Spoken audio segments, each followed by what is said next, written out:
Sir everyone, welcome back to another video. তো তাণ্ডবের teaser নিয়ে কিন্তু প্রচন্ড পরিমাণে ভাবনা চিন্তা চলছে। এবার এবার কিন্তু খুব তাড়াতাড়ি সেই সময়টা এসে গেছে যখন কিন্তু আমরা তাণ্ডব সিনেমার মূলত টিজার আমরা দেখতে পাবো।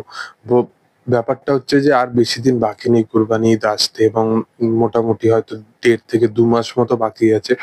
সেই কারণে কোথাও গিয়ে একটা কমার্শিয়াল সিনেমাকে তারা এত স্ট্যান্ডার্ড মেনটেন করে, তারা প্রপার ভাবে শুট সমস্ত কিছু তাড়াতাড়ি করে কমপ্লিট করে, স্কেডিউল কমপ্লিট করে, শিফটিং ওয়েতে স্কেডিউল কমপ্লিট করে তারা যে সিনেমাটাকে ডেলিভার করতে চাইছে অডিয়েন্সের জন্য।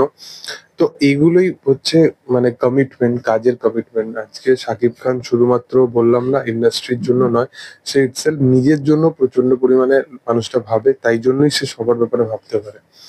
আজকে তুমি দেখো যে এইরকম একটা কমার্শিয়াল, হার্ডকোর কমার্শিয়াল সিনেমা, সেগুলো করার জন্য একটা লিমিটেড একটা টাইম কিন্তু প্রত্যেকটা অভিনেতা নেয়।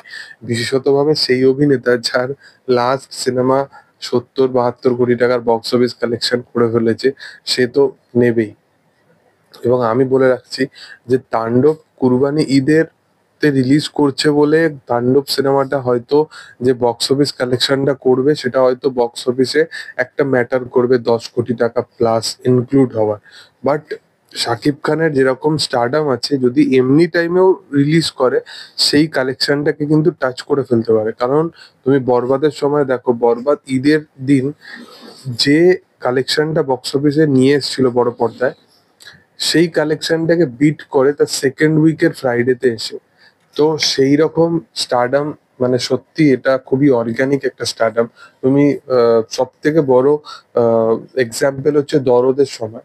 দরদ সিনেমাটার কোনো রকম ভাবে কোনো আহ, না তো কোনো ক্রেজ ছিল সেইভাবে, না কে ছিল হাইপ ছিল। মূলত অডিয়েন্স যারা শাকিব খানের ফ্যান্স ছিল তাদের প্রচন্ড ভাবে একটা এক্সাইটমেন্ট ফিল হয়েছিল। প্রমিসিং ছিল টিজার ট্রেলারটা অবশ্যই। বাট পরিচালক যেভাবে দাবি রাখছিল যে সে এরকম এরকম কাইন্ড অফ জিনিস করবে, সেগুলো আদৌ কিছু হয়নি।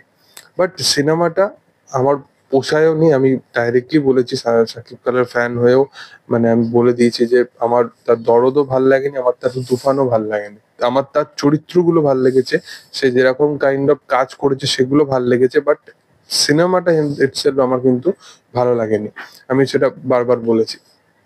এবার বরবাদের ক্ষেত্রে যেটা হয়েছে দেখো, যেটা বরবাদের ক্ষেত্রে হাইপ বা ঈদ ওইগুলো খুব জোরে 1 সপ্তাহ একটা রেডিয়েশনে চলে, কিন্তু ওয়ার্ড অফ মাউথ স্ট্রং না হলে সিনেমা কিন্তু দিন দিন এগোবে না।